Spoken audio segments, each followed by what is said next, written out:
नमस्कार साथियों, अगर आप कांग्रेस के सदस्य हैं तो आपको बताना चाहती हूँ आपके नेता, कांग्रेस के नेता श्री राहुल गांधी जी ने देश हित में कोरोना महामारी की चिंता करते हुए देश के प्रधानमंत्री श्री नरेंद्र मोदी जी को पत्र लिखा है। इस पत्र में सवाल नहीं है, सुझाव है। सवालों पर बवाल हो समझ आता है, लेकिन अगर आपको कोई सुझाव दे रहा है उस पर बवाल समझ नहीं आता है। आपको सुझाव मानने मानिए, नहीं मानने फाड़ के फेंक दीजिए, लेकिन बवाल क्यों? आज राहुल गांधी जी ने जो प्रधानमंत्री जी को पत्र लिखकर सुझाव दिए उस पर पूरी की पूरी भाजपा, रविशंकर प्रसाद कहें, स्मृति ईरानी कहें, एक आग सी लग गई कि राहुल गांधी जी ने प्रधानमंत्री जी को सुझाव दे कैसे दिए।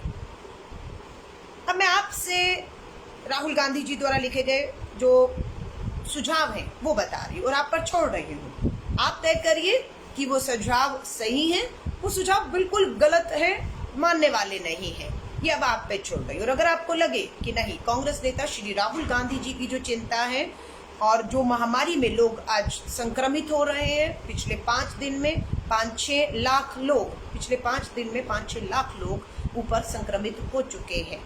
शमशान घाट में शव जलाने के लिए लंबी कतारें लगी हुई हैं। ऑक्सीजन सिलेंडर कहें, वेंटिलेटर की कमी है। कहीं और नहीं, मध्य प्रदेश में और गुजरात में डबल इंजन की सरकार है। केंद्र में भी भाजपा, मध्य प्रदेश गुजरात में भी भाजपा की सरकार, डबल इंजन की सरकार। भावनगर, सूरत, इंदौर से तस्वीरें, भयानक तस्वीरें आ रही हैं कि अस्पताल के बाहर लोग सड़क पे पड़े हुए हैं, उनके लिए कोई व्यवस्था नहीं है। यहाँ तो डबल इंजन की सरकार है, ये क्यों फेल हो रही है? टीकाकरण हो, कोरोना पे राजनीति नहीं होनी चाहिए, ये बिल्कुल ठीक बात है। पर आपको कहूंगी, एक बार सोचिएगा, राजनीति करने की शुरुआत आखिर की किसने थी? कौन बिहार के चुनावों में जाकर अपने घोषणा पत्र में चुनाव जीतने के बाद बिहार के लोगों को, सभी को मुफ्त वैक्सीनेशन का वायदा करके आया था? और अगर वायदा खिलाफी हो रही है तो बिहार के लोग अगर बोलें तो वो राजनीति कैसी है? राजनीति तो उन्होंने की जिन्होंने चुनाव में अपने घोषणा पत्र में बिहार के लोगों को, सभी को मुफ्त वैक्सीन का वायदा किया था। राजनीति तो वो थी। अब राहुल गांधी जी के सुझाव आपके सामने रख रहे। राहुल गांधी जी का पहला सुझाव जो उन्होंने प्रधानमंत्री जी को दिया है, आप तय करिए सही है या गलत है। सही हो तो इस वीडियो को शेयर करिएगा ताकि राहुल गांधी जी के जो सुझाव दिए गए हैं उससे मानने के लिए केंद्र की सरकार को मजबूर किया जा सके। पहला सुझाव, अभी तक देश में 9 करोड़ लोगों को वैक्सीन लगा है और 6 करोड़ से अधिक वैक्सीन विदेशों को भिजवाई जा चुकी है। राहुल गांधी जी का कहना है कि हमारे खुद देश में वैक्सीन टीकाकरण की कमी है, उसे देखते हुए निर्यात, बाहर भेजना, वैक्सीन देना बंद होना चाहिए। तुरंत वैक्सीन के निर्यात पर, विदेशों में एक्सपोर्ट पर बैन होना चाहिए, नहीं करना चाहिए, क्योंकि हमारी खुद के लिए वैक्सीन कम पड़ रही है और आप विदेशों को देश में वैक्सीन भेजकर अपनी छवि चमकाने के लिए काम कर रहे हैं, जिससे किसी का भला देश में नहीं हो रहा। तो पहला कि निर्यात के ऊपर, बाहर भेजने पर रोक हो। नंबर 2, वैक्सीन का जो बजट है भारत सरकार का वो है 35,000 करोड़, जो वैक्सीन के लिए बहुत कम पड़ रहा है। राहुल गांधी जी का दूसरा सुझाव कि इस 35,000 करोड़ के वैक्सीन के जो बजट है उसे दुगना किया जाना चाहिए, लगभग 70,000 करोड़ वैक्सीन के ऊपर खर्च किया जाना चाहिए ताकि भरपूर वैक्सीन और सब तक पहुंच पाए। तीसरा राहुल गांधी जी का सुझाव है कि वैक्सीन 18 साल से ऊपर सभी को लगनी चाहिए। जो लगवाना चाहता है, जो कोरोना संक्रमित हो चुका है, जो वैक्सीन का जिसमें डर नहीं है, जो आगे आकर लगाना चाहता है, उन सभी को वैक्सीन लगनी चाहिए और मुफ्त लगनी चाहिए। क्यों मुफ्त की बात राहुल गांधी जी कर रहे हैं? आपको मालूम है, पेट्रोल, डीजल, गैस का सिलेंडर, बेरोजगारी, गिरती अर्थव्यवस्था और ऊपर से अब खाद भी महंगी कर दी गई है। हर चीज महंगी हो रही है और अब तो महाराष्ट्र जैसे जगहों से लोगों ने पलायन दोबारा से करना शुरू कर दिया है गांव की तरफ। तो ऐसे में लोग सोचेंगे कि पैसा देकर टीका लगवाएंगे, वो संभव नहीं है। इसलिए सबके लिए टीका हो 18 साल से ऊपर और मुफ्त। तीसरा, सीरम इंस्टीट्यूट जैसे संस्था जो टीका बना रही है, उन्होंने लगभग हाथ खड़े किए कि हमारे पास फंड की कमी है। 3,000 करोड़ रुपए की मदद उन्होंने कहा है और राहुल गांधी जी का भी यही कहना है कि ऐसे वैक्सीन बनने का काम रुकना नहीं चाहिए। ये बहुत चुनौती भरे समय से गुजर रहे हैं, तो ऐसे समय में आर्थिक मदद उनकी की जानी चाहिए। राहुल जी का अगला सुझाव कि वैक्सीन बनाना, टेस्टिंग किट बनाना, उसका डिस्ट्रीब्यूशन पूरी तरह केंद्र सरकार ने अपने हाथों में रखा हुआ है। राज्य सरकारों के अधीन ये बिल्कुल अधिकार नहीं है कि वो कितनी वैक्सीन खरीदना चाहते हैं, किससे खरीदना चाहते हैं, किस एज ग्रुप को कब कब कैसे लगाना चाहते हैं। परचेजिंग से लेकर उसके रखरखाव, उसके डिस्ट्रीब्यूशन का अधिकार राज्य सरकारों को ऊपर पूरी तरह होना चाहिए, जो केंद्र ने अपने हाथ में रखा हुआ है कि वही खरीदेंगे और किसको कितनी देनी है और क्या नियम कानून होंगे, वो सब केंद्र तय कर रहा है, जिससे राज्यों को काफी परेशानियों का सामना करना पड़ रहा है। सबसे ज्यादा मैं कहूंगी महाराष्ट्र। प्रधानमंत्री जी ने पहले कहा कि आपदा में अवसर खोजिए, और अब कह रहे हैं आपदा में उत्सव मनाइए। 700-800 लोग मौत की कगार पे खड़े हैं।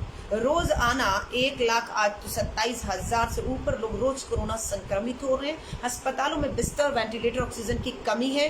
प्रधानमंत्री नरेंद्र मोदी जी का कहना है ये उत्सव की तरह लीजिए और टीका वैक्सीन उत्सव मनाइए, टीका उत्सव मंगाइए। यानी कि हर चीज को देश के प्रधानमंत्री इतने असंवेदनशील होके एक उत्सव मनाने के तरह पर, कोरोना महामारी थी पिछले साल, याद है, आज ही के समय 9 अप्रैल को 2020 को कुछ हजार मामले थे और संपूर्ण भारत लॉकडाउन कर दिया, ताली और थाली पिटवाई। और आज दूसरी लहर उससे भी ज्यादा चिंता पैदा करने वाली है।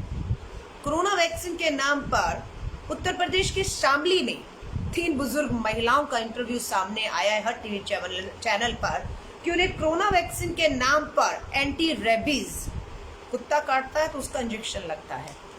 उन्हें बताया गया कि कोरोना का है, पर बाद में डॉक्टर ने सर्टिफिकेट में बताया कि कोरोना नहीं, तुम्हें तो रेबीज का लगा दिया गया है, और उन्हें तो कुत्ता भी काटा भी नहीं था। तो इस तरीके का काम जो है वो किया जा रहा है।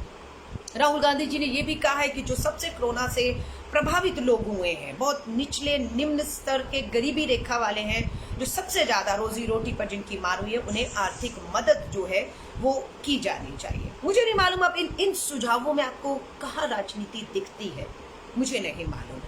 और ये सवाल नहीं है, ये सुझाव है, ये सुझाव है। आपको मानना है प्रधानमंत्री जी, मानिए, नहीं मानना मत मानिए।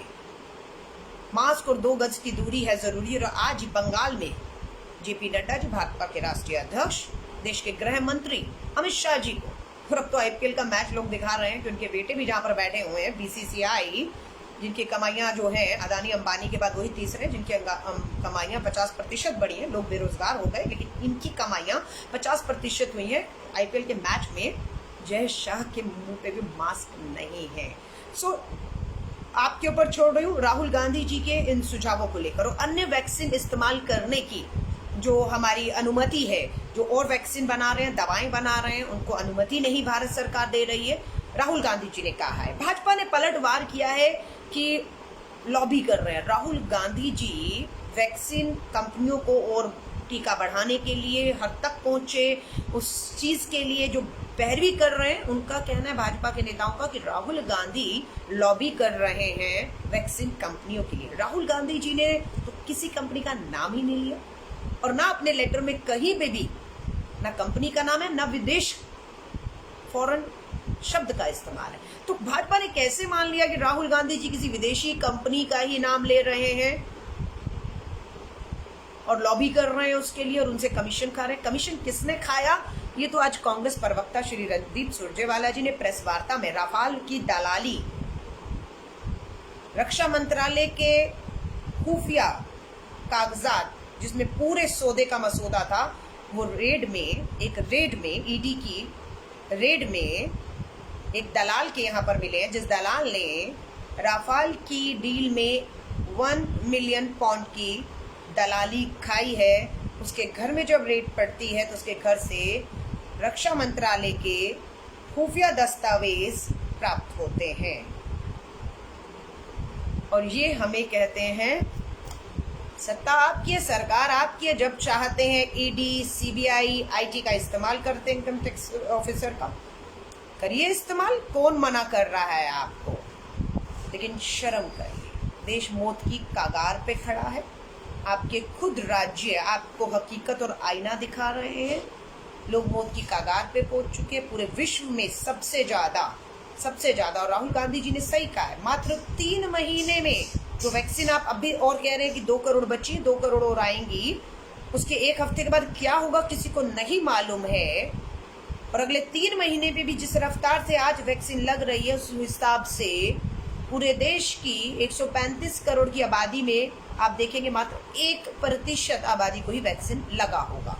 क्योंकि प्रधानमंत्री जी अपनी व्यक्तिगत छवि, अपना चेहरा चमकाने के लिए धर्मात्मा बन के अपने लोगों की जिंदगियों से खिलवाड़ करके हमारे हाथ काट के वो विदेशों में वैक्सीन भेज रहे हैं, जिस पर राहुल गांधी जी ने हाथ जोड़कर अपील की है कि अपनी जिंदगियों लोगों की जो है वो मुश्किल में है और आप ये मत करिए।